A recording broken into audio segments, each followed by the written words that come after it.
বাড়িতে আমাদের ইলিশ মাছ আসলে আমাদের মায়ের জন্যই কিন্তু ইলিশ মাছের লেজাটা বরাদ্দ থাকে। তাই আজকে আমি পণ করেছিলাম যে আজকে মাকে ইলিশ মাছের লেজাটা কিছুতেই খেতে দেবো না, আমরা সবাই মিলে খাবো। প্রত্যেকবার কেন মা একাই লেজা খাবে আর আমরা ভালো মাছ খাবো?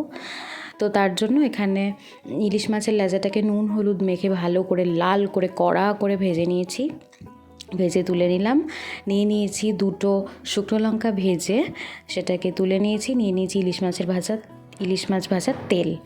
তারপর ওই শুকনো লঙ্কা 2টো আর 2টো কাঁচা লঙ্কা নুন দিয়ে ভালো করে গুঁড়িয়ে নেওয়ার পরে, ভেঙে চটকে নেওয়ার পর এর মধ্যে দিয়ে দিয়েছিলাম একটা বড় সাইজের পেঁয়াজ কুচি, যেটাকে সুন্দর করে মেখে নিয়েছি।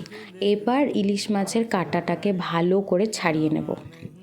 ছাড়িয়ে ইলিশ মাছে যাতে একটাও কাটা না থাকে, একটু যেই সূক্ষ্ম কাটা যেগুলো দাঁতে বাঁধে না বা গলায় বাঁধে না সেগুলো থাকলে অসুবিধা নেই, কিন্তু বড় কাটাগুলোকে কিন্তু অবশ্যই ফেলে দেবে।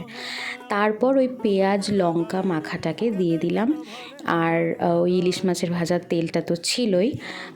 তারপর ওটাকে ভালো করে মাখিয়ে নিলাম। মাখানোর পরে ওপর থেকে দিয়ে দিলাম একটু কাঁচা সর্ষের তেল। কাঁচা সর্ষের তেল অবশ্যই একটু দেওয়ার চেষ্টা করবে, তাতে স্বাদটা আরও এনহ্যান্স হয়।